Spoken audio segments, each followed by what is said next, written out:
João capítulo 21, diz assim a palavra: depois disto, tornou Jesus a manifestar-se aos discípulos junto ao mar de Tiberíades, e foi assim que ele se manifestou. Estavam juntos Simão Pedro, Tomé, chamado Dídimo, Natanael, que era de Caná da Galileia, os filhos de Zebedeu e mais 2 de seus discípulos. Disse-lhe Simão Pedro: vou pescar. Disseram-lhe os outros: também nós vamos contigo. Saíram e entraram no barco, e naquela noite nada apanharam. Mas ao clarear da madrugada estava Jesus na praia. Todavia os discípulos não reconheceram que era ele. Perguntou-lhes Jesus: filhos, tendes aí alguma coisa de comer? Responderam-lhe: não. Então lhes disse: lançai a rede à direita do barco e achareis. Assim fizeram. Já não podiam puxar a rede, tão grande era a quantidade de peixes. Aquele discípulo a quem Jesus amava disse a Pedro: é o Senhor. Simão Pedro, ouvindo que era o Senhor, cingiu-se com a sua veste, porque se havia despido, e lançou-se ao mar. Mas os outros discípulos vieram no barquinho, puxando a rede com os peixes, porque não estavam distantes da terra, senão quase 200 côvados. Ao saltarem em terra, viram ali umas brasas, e em cima peixes, e havia também pão. Disse-lhes Jesus: trazei-me alguns dos peixes que acabastes de apanhar.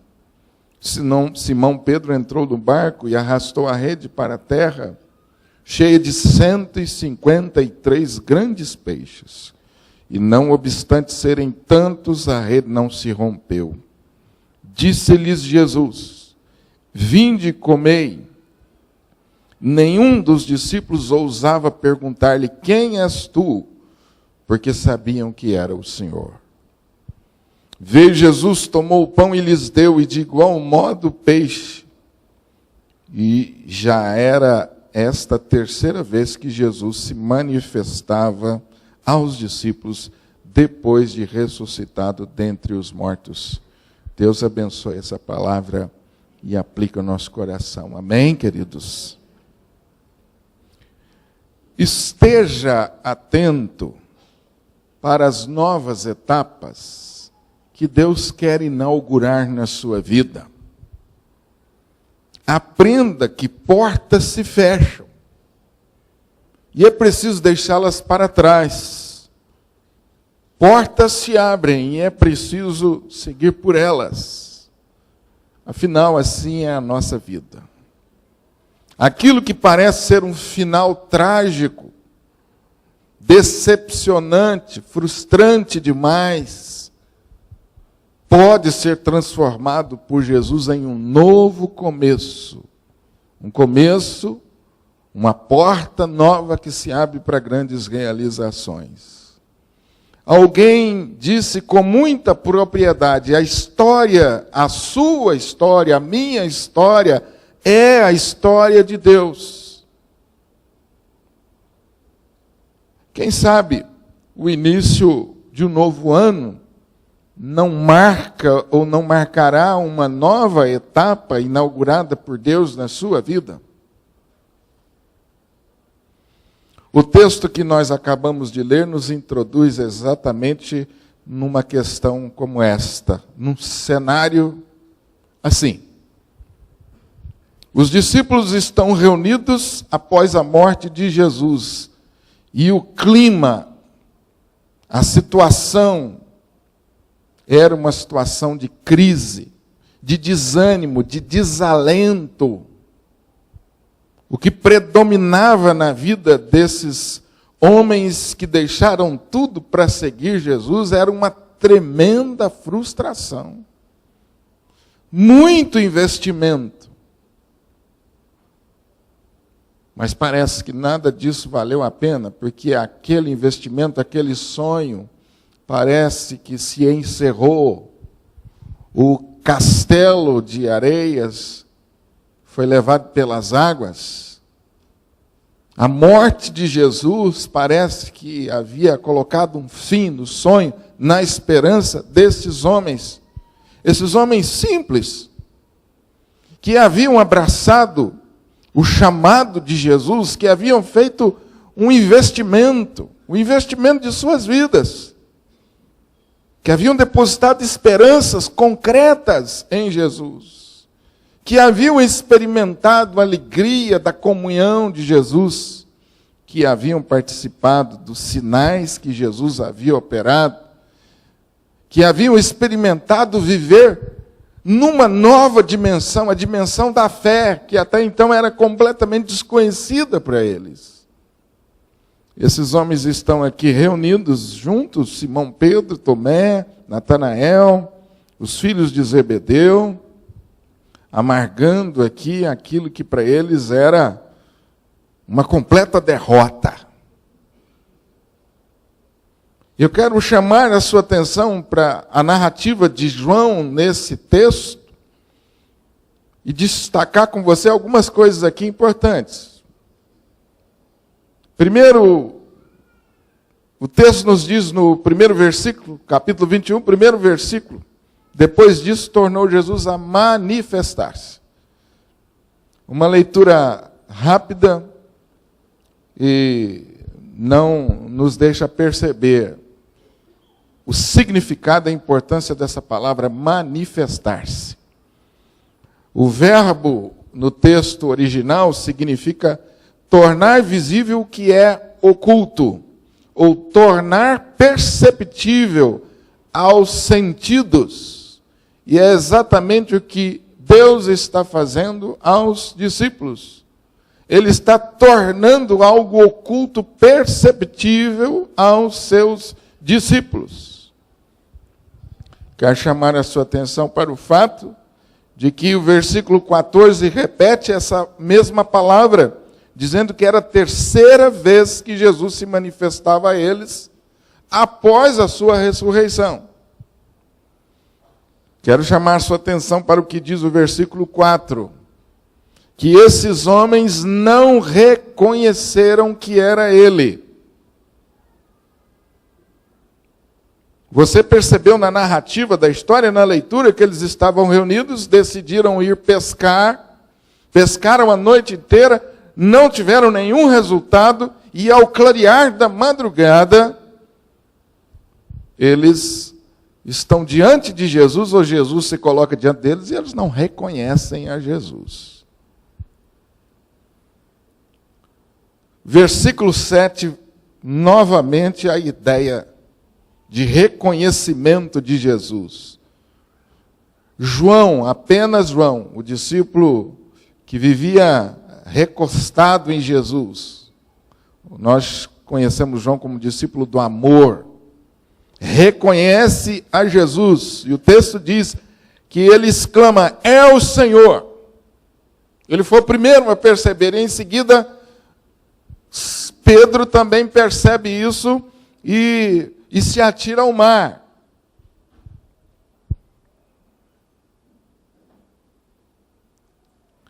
Eu quero chamar a sua atenção para o fato de que esses homens trabalharam a noite toda, pescadores profissionais, homens experimentados na pesca, e nada apanharam. O texto faz questão de dizer isso para nós. Essas são algumas dos destaques desse texto que nos vão levar a tirar algumas lições muito preciosas sobre esse Jesus que se manifesta seguramente na nossa vida, transformando fracassos em sucessos. A manifestação de Jesus é assegurada aos seus discípulos no momento da crise. Esse, sem dúvida, era um tempo de crise na vida desses homens, era um tempo de insegurança, era um tempo de muitas incertezas. O futuro desses homens era totalmente incerto. Preste atenção no que aconteceu, houve uma ruptura muito séria, em todos os aspectos. A morte de Jesus causa uma ruptura. E eles não conseguem enxergar o futuro com esperança. Pelo contrário, eles estão enxergando a tragédia, a decepção e a frustração. Esse é o ambiente que cerca a vida deles. Porque o investimento não deu certo. Porque o trabalho não foi reconhecido e recompensado. Porque a fé não funcionou. A fé não funcionou. A confiança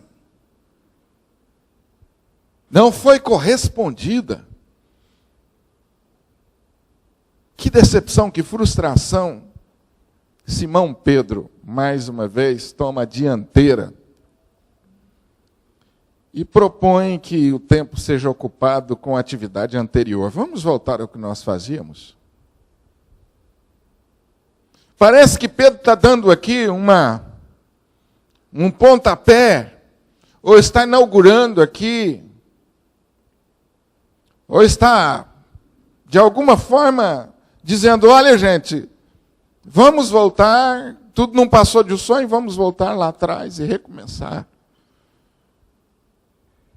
Parece que ele está convidando os discípulos a aceitarem o fracasso. Ele está convidando, ele está tomando iniciativa para alguém decretar o fracasso.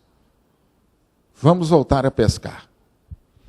Mas, se isso não era uma atitude muito boa, muito condizente com esses homens, o pior ainda é que eles trabalharam duro a noite toda e não houve nenhum sucesso. O texto diz que nada apanharam.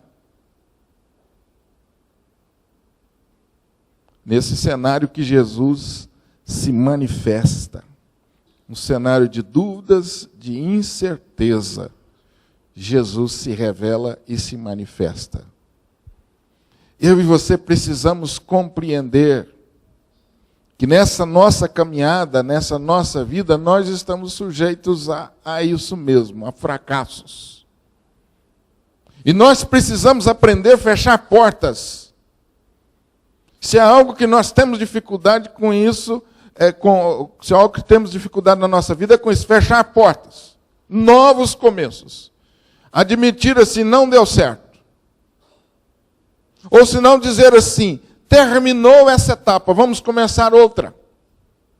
Temos tanta dificuldade com isso. E às vezes, Deus coloca diante de nós a oportunidade e nós continuamos a remoer o fracasso do passado, porque não conseguimos fechar aquela porta. Relacionamentos rompidos, negócios que não deram certo, que nos aprisionam e que nos impedem de avançar, porque nós não conseguimos fechar aquela porta. Ora, a presença e a manifestação de Jesus depois da sua morte está inaugurando uma nova etapa.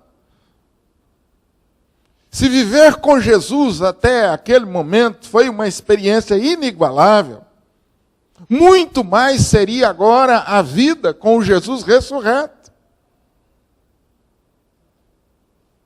A morte de Jesus mostrou à morte que ela não tinha todo o poder que ela pensava que tinha. O pior de todos os inimigos e de todos os adversários estava vencido, a morte. E os discípulos não se aperceberam disso. Tal era o amargor do fracasso. Jesus se manifesta e eles não o reconhecem. Interessante que no versículo 5, parece que Deus quer acentuar o fracasso. Mas não é bem isso, não. Quando Jesus pergunta, filhos, vocês têm alguma coisa para comer? Ora, Jesus não sabia que aquela noite tinha sido uma noite de fracasso, que não tinham pegado nada. Mas Jesus queria ouvir dos lábios deles a confissão de que eles não foram bem-sucedidos e que eles realmente se sentiam impotentes e incapazes. Deus começa a transformar a nossa vida ou a nossa história de insucesso ou de fracasso e nos levar para uma vida numa dimensão muito maior. Quando nós conseguimos aprender isso na nossa vida. Etapas que nós precisamos encerrar, portas que nós precisamos abrir e entrar por elas. E perceber que Deus, o nosso Deus, pode fazer daquilo que nós entendíamos que era o pior, no melhor. A morte e a ressurreição de Cristo, meus queridos, é a prova cabal de que nós temos um Deus que pode transformar o pior no melhor. Numa perspectiva humana, era o final de tudo. Mas na perspectiva divina, o fracasso traz consigo tremendas oportunidades. Amém? Eu sei que é muito difícil. Talvez você esteja dizendo assim, pastor, é muito difícil. É verdade. Admitir que não deu é terrível para nós. E alguns de nós temos muita dificuldade com isso, mais do que outros. Para admitir, não deu certo, eu não fui bem sucedido. E aí? E aí, meu amado irmão, o olhar em Jesus, a percepção de um Cristo vencedor fará toda a diferença.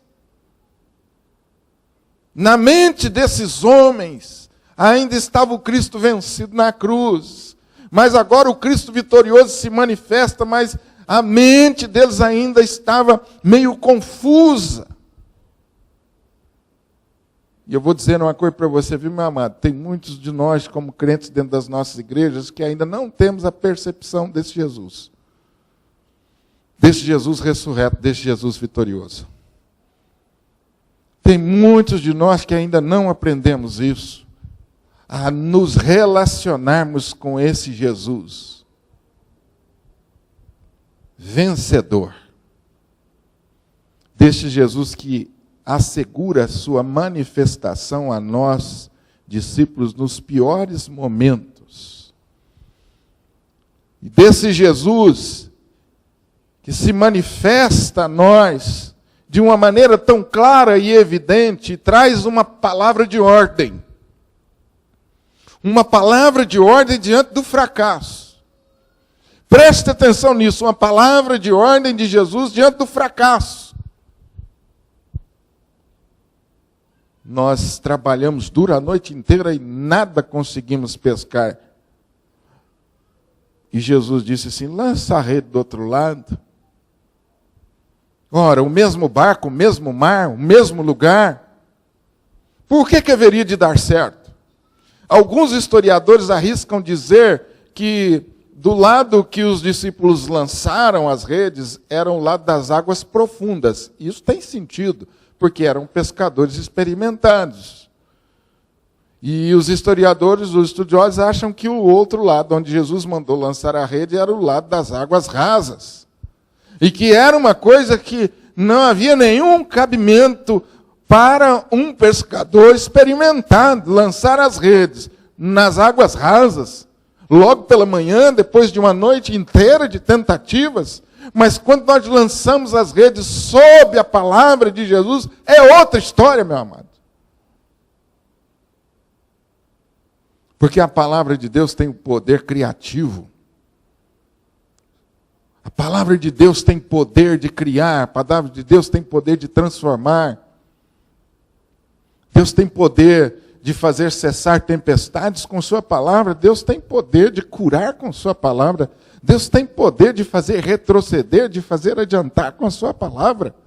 Todas as coisas, absolutamente todas as coisas, todas as pessoas, todos os seres estão submissos à palavra de Jesus. Oh, glória! A gente se esquece que o universo veio a existir pela força do quê? O caos deu lugar à luz e as coisas foram criadas por causa da palavra. E disse Deus. Amém. E disse Deus.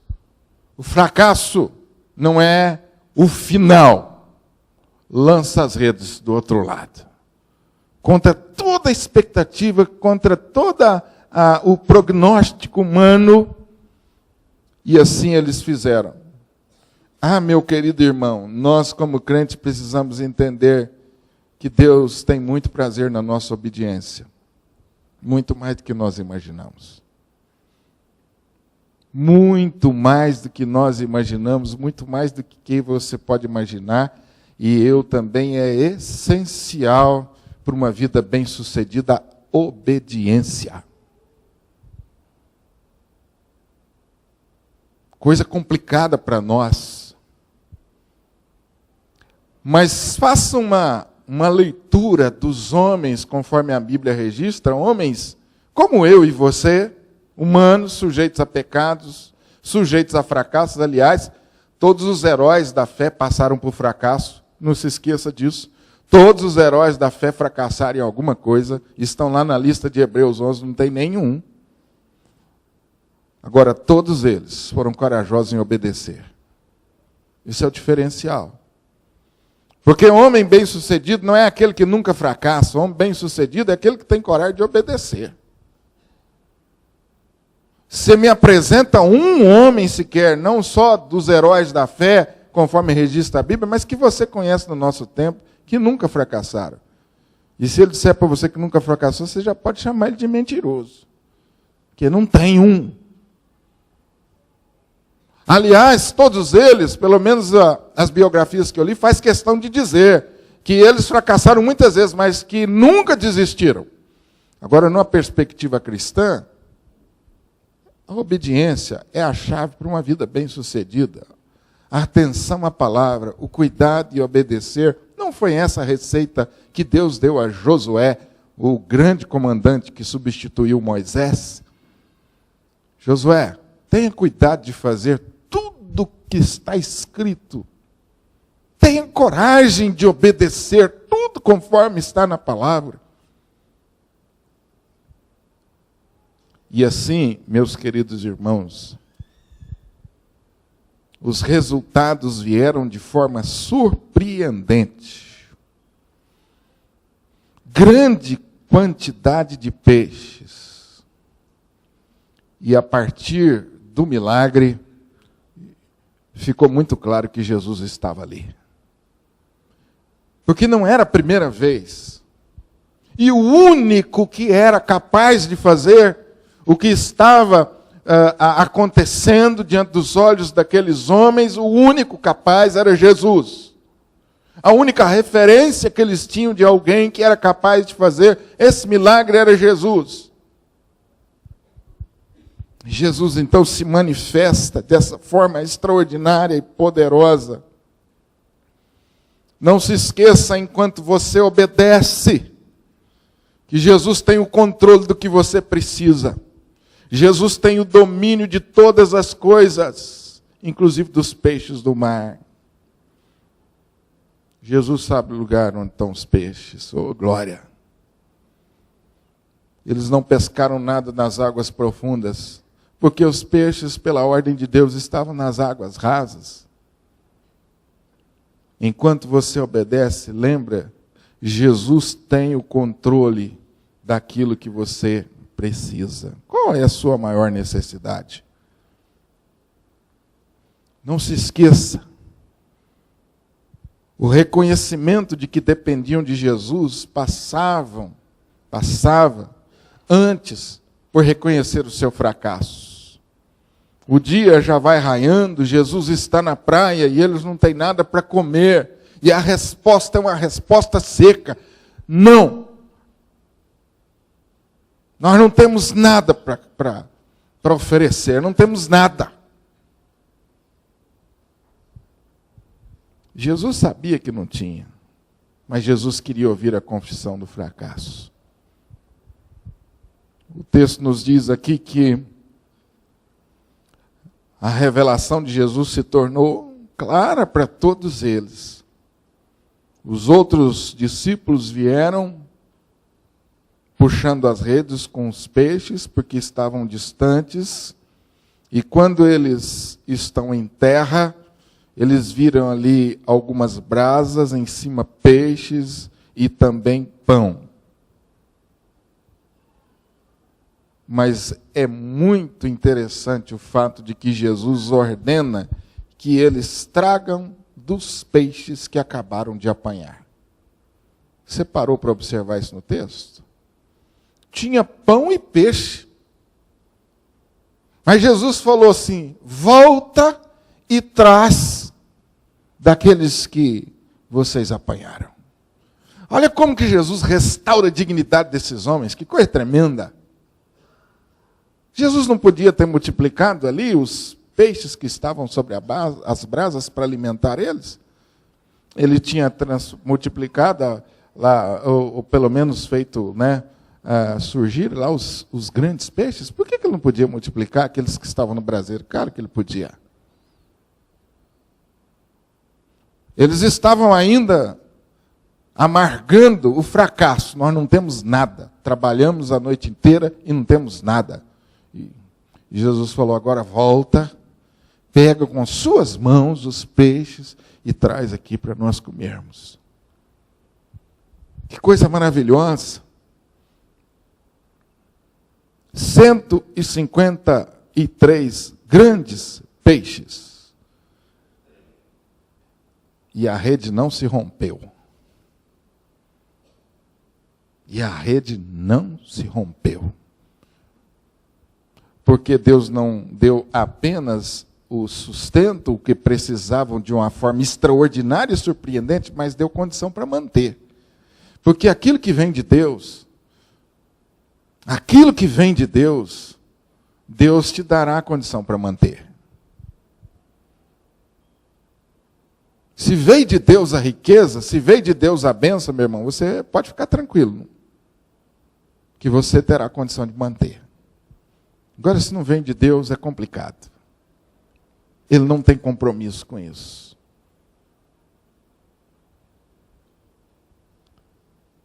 Disse-lhe Jesus: vinde, comei. E nenhum dos discípulos ousava perguntar: quem és tu? Porque já sabiam, durante o desenvolvimento daquele momento, ou desse episódio, ficou muito claro que era o Jesus que eles conheciam.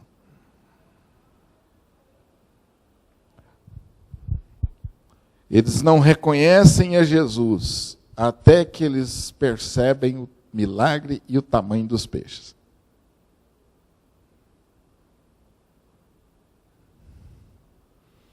Quem pôs a mesa foi Jesus. Venham e comam, porque toda honra e toda glória é de Jesus. E nós precisamos aprender isso. Nós precisamos aprender isso. A glória é dele, não nossa. O nome dele será exaltado com o nosso sucesso e nunca o nosso. Deus não tem compromisso de tornar o nosso nome conhecido.